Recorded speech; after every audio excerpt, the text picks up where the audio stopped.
Good afternoon. We're on our penultimate presentation here on the Juno stage, and we've been looking at all topics exponential leadership. So how you can lead yourself, how you can lead your team, how you can develop your business to be prepared for the future, to deal with whatever comes, and to respond at a pace that is in line with technology. The pace of change has never been as fast as it is today, and will never be this slow again, which is just a terrifying and exhilarating prospect all in one go.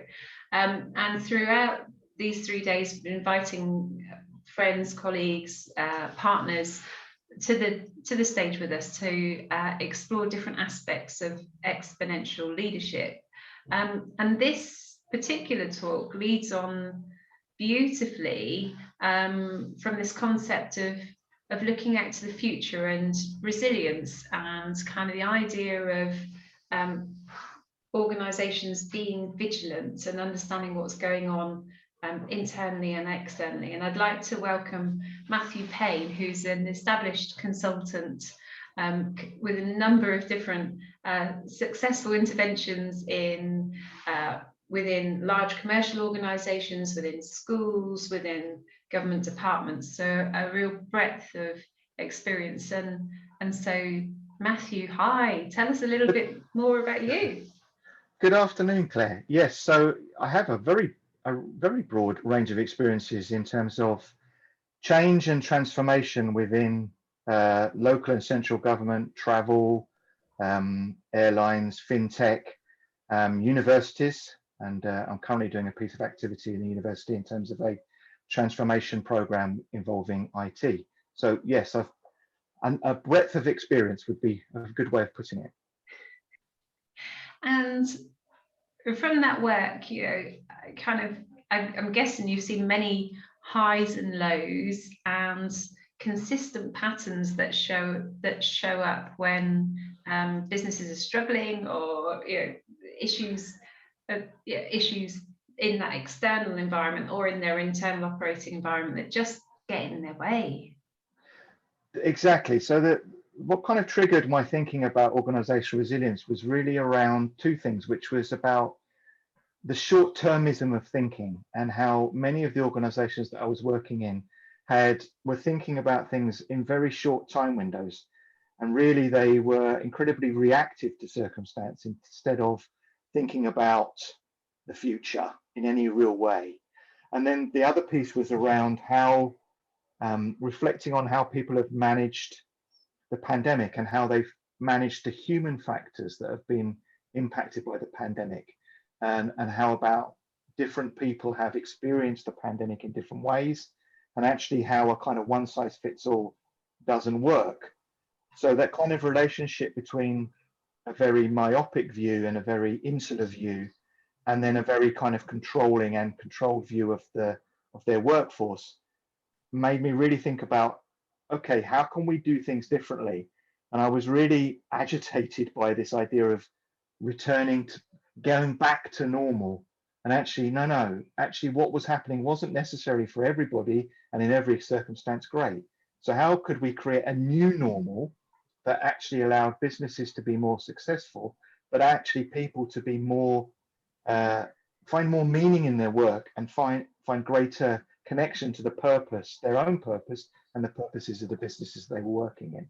So actually the pandemic as an opportunity to stop and start again, and to take regard of several different aspects of ways of working. I think that's a fascinating, there's a really fascinating aspect in that, which was, let's not kid ourselves that the past was perfect. There were elements that were broken for different businesses, different people, they all were on the way to being broken. And I think for some industries, the pandemic speeded that up. Absolutely. And I think without going off on a tangent, the whole conversation about hybrid working has really brought that forward, about how many people working in office jobs actually were fundamentally unhappy with the fact that they were asked to go there 5 days a week, because it meant they had struggles with childcare, long commutes, lots of poor work-life balance. And actually what's been drawn out is, I don't think we will ever go back to, in many circumstances, 5-day-a-week commuting. So that's just an example of where actually what was happening before wasn't working for everybody. For those people that could come in a, at the top level of business and come in a chauffeur-driven car, that's a different thing. But actually for many people, it was a struggle. They were trying to balance lots of aspects of their lives.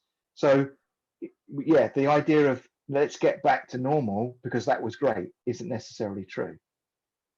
So, so do you have any advice then for businesses as they look forward over the next year, 2 years, 3 years? Kind of what practically can they do? Certainly this week we've been on hold waiting to find out what's going on, whether or not all the restrictions are lifted, and it feels like every time we do that, we're handing over power to an outside decision makers. And in some aspects we have to. So if you're a nightclub owner, you can't open your nightclub, but in doing that, you're kind of surrendering the decisions that you could make about repurposing your business or your team or different ways. And so lots of people are still caught in that reactive cycle. Absolutely. And one of the things that I think is a given is that reactive activity will largely lead to failure. So it's actually how you become more proactive. So if we take that example that you've just given, I would hope that any businesses that were where what happened around June the 21st was a consideration were scenario planning around different ways that could go. So what happens, and because they're relatively limited, it was either going to happen partially or not happen. Actually, you should have been running through the scenarios and the impact of each of those different scenarios on your business. And as you suggest, then thinking about what the consequences of that were, and if, as has happened, it's going to be delayed.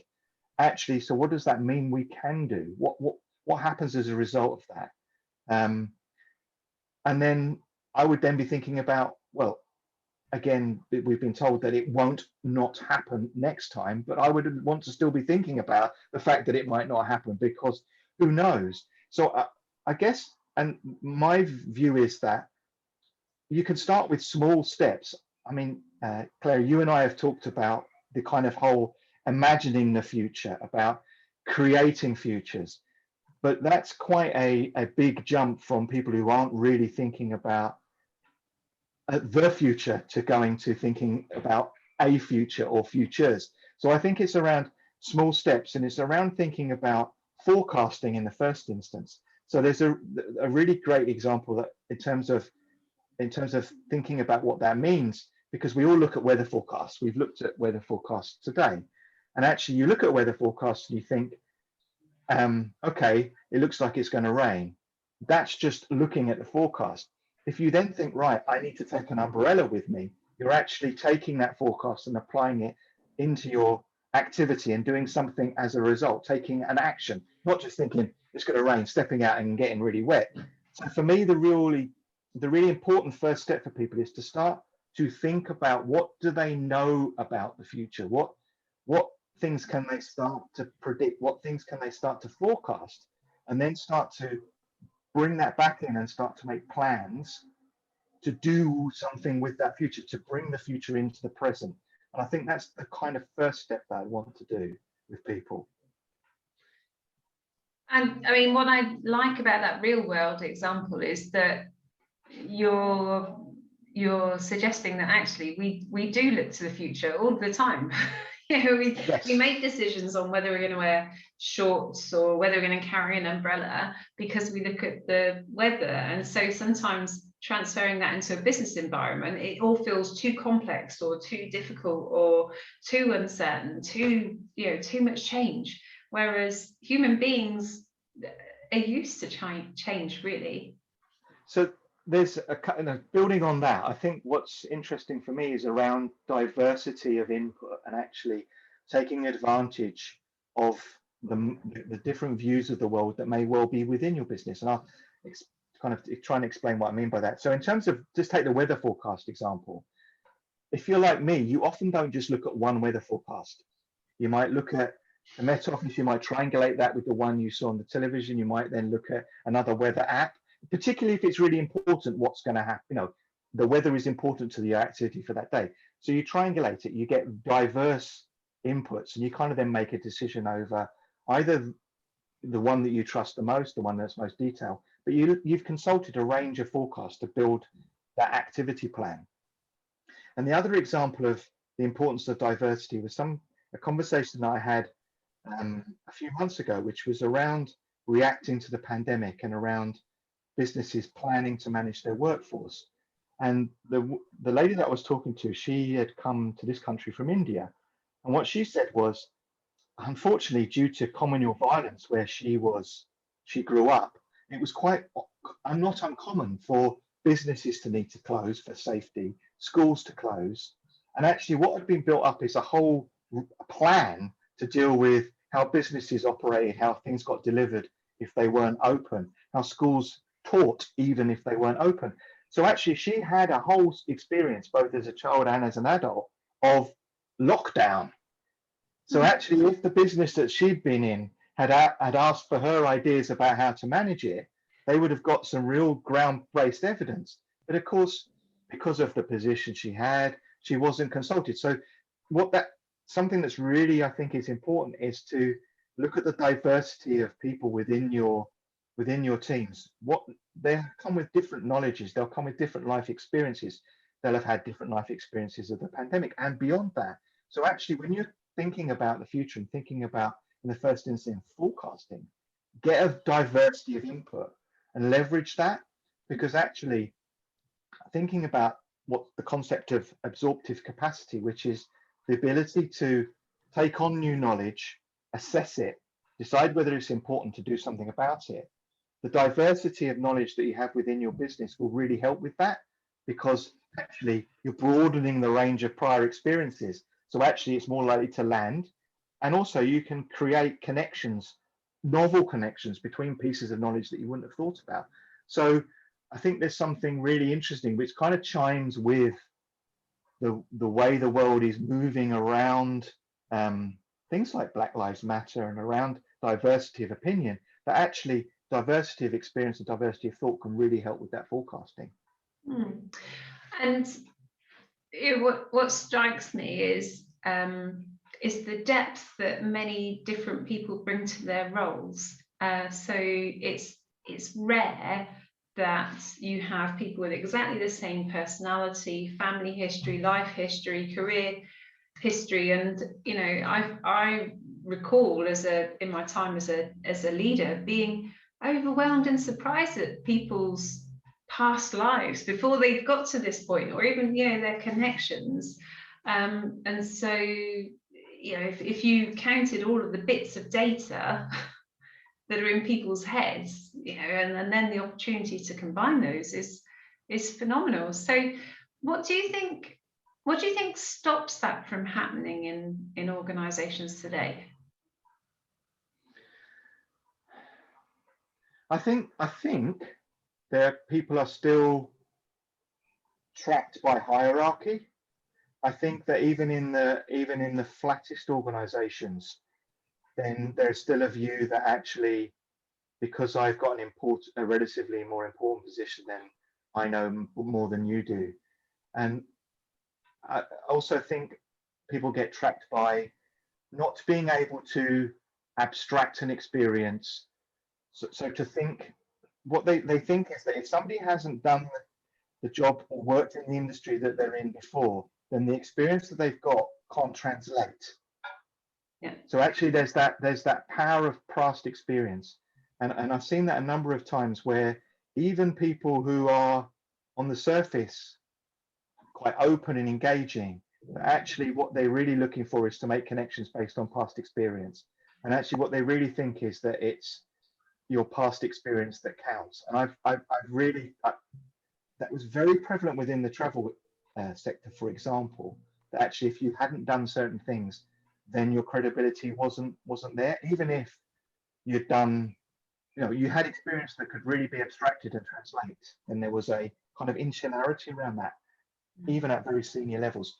So that the trap of hierarchy, the trap of perceptions of prior experience, I think are a couple of the things that really get people. And I also think, thinking about what you've just said, is also how well do leaders or people who plan and make decisions understand the breadth of people they've got within their teams. So how many times are they asking questions about that? It's almost comedic, those times when you find out that somebody's working for you who previously had been, had done something very important, and they'd taken a career change and actually decided to downsize, for example, and kind of come in, but actually they've done something massively important. So how are you leveraging off some of that experience? How well do you know that? So it's not asking questions, it's not using time with people to understand their experience, it's not necessarily knowing the people who work with you and support your business. I think those are three of the traps people can fall into. But also, though, what I'd like to pull through from that is the likelihood that leaders would make themselves vulnerable enough to say, I am not the ultimate brain and the ultimate decision maker and the one who knows, kind of there's a trait that works both ways, because I think there's a really fine balance there, because you're absolutely spot on that people need to expose their vulnerabilities, but how you manage that so you don't lose the trust of the people that are working with you, I think is a real skill and a real trick.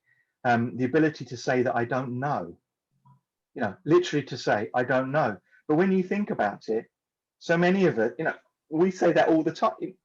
Internally, our internal dialogue says, well, I don't know about that. Yes, let's go and find out. Let me go and ask somebody about that. And actually it's both leaders to give themselves permission, but organizations to give their leaders permission to say, I don't know the answer to that question, because there are many questions nobody knows the answer to. Yeah. And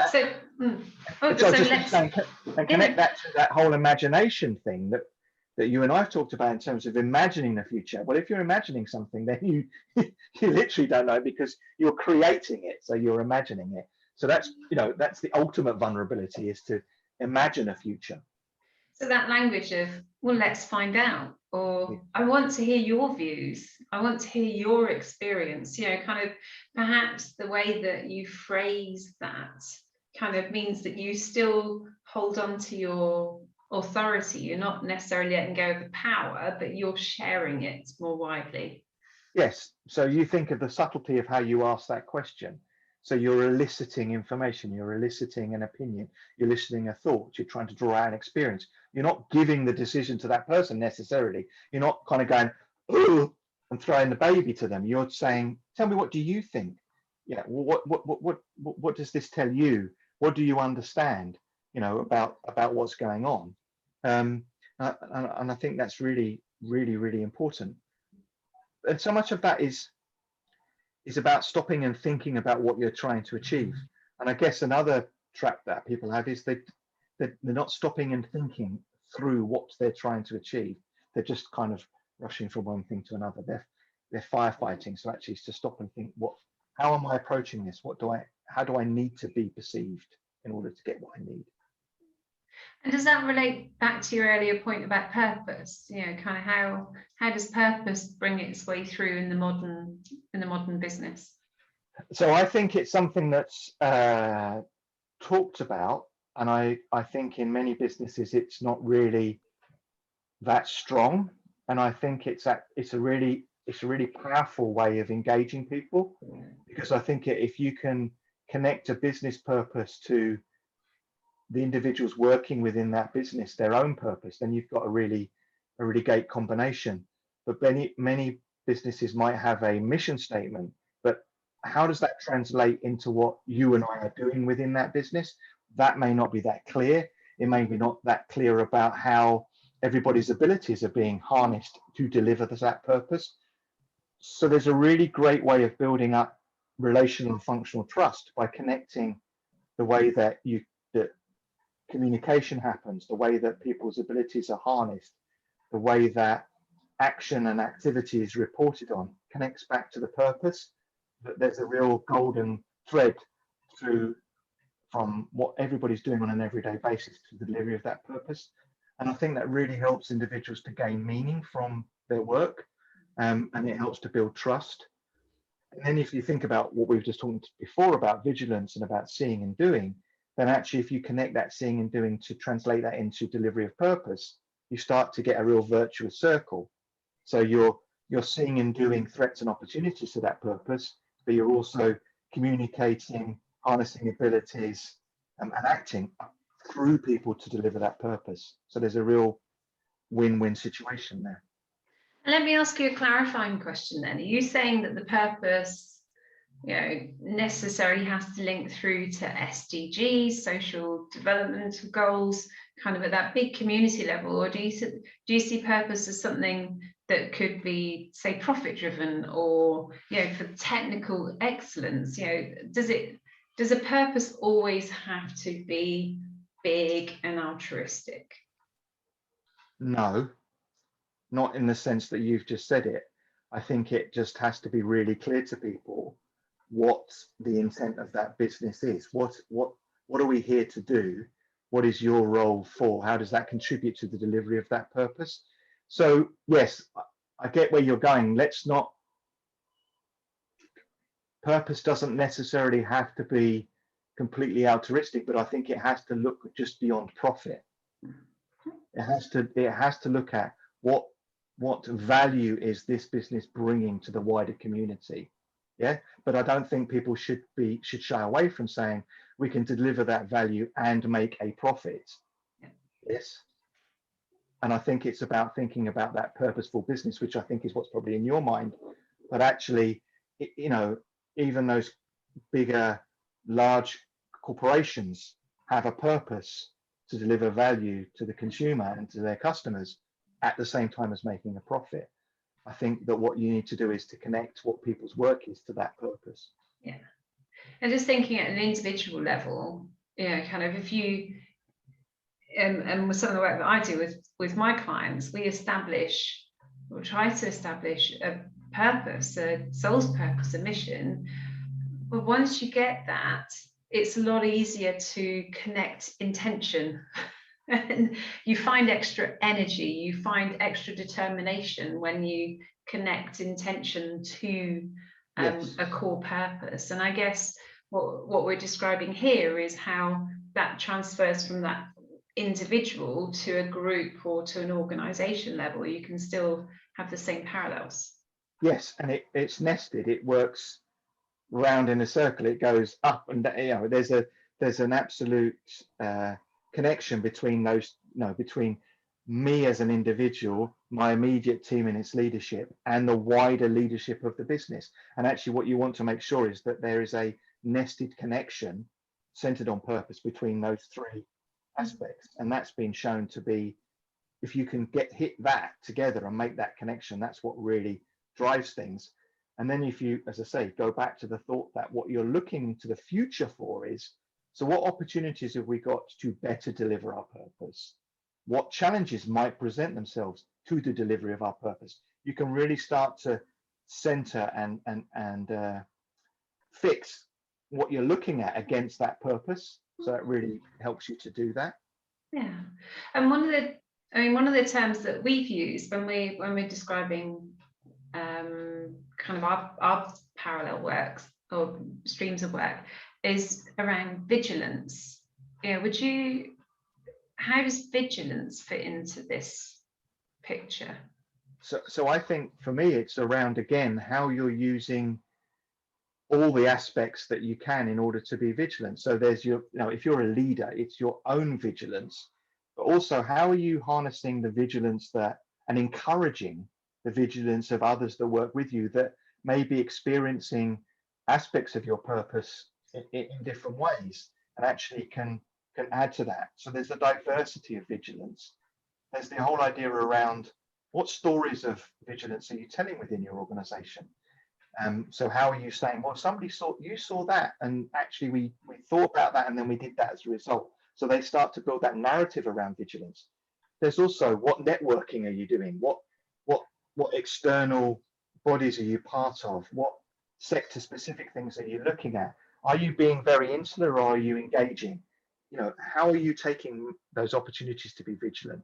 So I think there's the external vigilance, and it's how you're harnessing the people that work with you, their external vigilance, but also how are you noticing what's going on within your own organization? That internal vigilance, what are you noticing about what's happening to people? Is something changing here? And what's the communication flows for that? What are you noticing? And again, kind of two concepts around personal leadership. For me, personal leadership, intention, all the way. What do you intend to do? You'll harness so much extra energy and productivity if you start with intention, but also mindfulness and awareness. And again, kind of as a leader, you can apply that to the environment that you're working in. Just the cues are often there. They're often staring you in the face. In the early days of the pandemic, reports came through that said we did a pandemic scenario 3 years ago, and these are the recommendations. We did none of them. But the cues are there. They're buried within documents or buried within strategy. How can we encourage more leaders to I was going to say stay alert, but alert is almost that state of readiness. It's more stay aware. I think there's something around awareness, but in terms of the concept of noticing, I think there's also something about noticing so there's the idea of competence, that idea about noticing when you become consciously incompetent about something, which goes back to that vulnerability thing, and around noticing when you don't know about this and actually then reacting to that. So that idea of being consciously competent moving into unconsciously incompetent. And I think what the pandemic should have shown us is that very few people were consciously competent about dealing with the pandemic.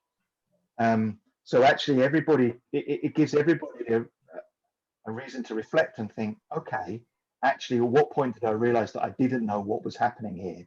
And I didn't know what to do about that. What time did I notice that? My own concerns about that. But yes, that awareness and that constant kind of antennae is the other piece. And where are you drawing that information from? What are you doing with it? But I think my key thing would be being aware, but doing something with that awareness. Awareness on its own gets you somewhere but nowhere, in the sense that acting upon what you see is what's important. Yeah, that's so helpful. So we're coming to the end of our conversation today, and I just wondered if there were any final takeaways that you would like to offer to business founders or leaders of teams in terms of building that organizational resilience for the future. So the things that I would want to consider is stop and think about how often are you thinking about the future in the first instance. How often are you thinking about a future or futures, i.e. futures that you might want to create? So that would be the first thing. I would want to be quite broad with your time windows. I mean, start thinking about 20 years ahead. Yeah. So first of all, take an assessment of how often are you thinking about stuff, and then just start to play with stuff. Just think about, well, what does this look like in 20 years' time? And just start to talk to people, engage people around what do they think of a future in 20 years' time? What's their experience? And that will really be a way of engaging people in that. Just try stuff, but just stop and think about how often are you doing it now? Probably not that often. And certainly if you are, then you're probably not doing anything with what you think about. You're probably just thinking of it, just disappearing. So actually just take a small step and actually stop, think, and say, well, how am I doing this and what am I doing with that? And then take a conscious decision to do it. And again, don't run before you can walk. Just start to think about what's the future for my business, the industry I'm in, the place I'm in, and then start to think about what could you create. And I think just starting to have those conversations really starts to build trust in people in terms of well, he is thinking about, or she is thinking about what might happen. Actually, okay, we're starting to do something differently here. Yeah, and kind of one of my favorite leadership writers is John C. Maxwell, and he talks about different levels of leadership as you go from the technical leader who's just is promoted on the basis of their skills right the way up through the 5 levels. And I think about really strong leaders like Bill Gates or Warren Buffett, who spend a lot of time in reflection. They're reading voraciously, they're exploring what's going on, they're really kind of in touch with what's going on in their own organization, or from the outside looking in, it seems that way. Yes, so somebody like Tom Peters would talk a lot about, what are you reading? What are you seeing? You know, you're absolutely spot on, but you've got to give yourself the time to do that. Yeah. So that may be thinking about how you organize your work. Yeah. So Matthew, the time has flown by indeed, and I want to thank you for taking part in this conversation. There are so many elements that weave through all of the different conversations in terms of storytelling, in terms of team engagement and creating that environment, in terms of how you manage your team to thrive, and it's been great fun. So thank you. Thank you, Claire. It's always good to talk to you.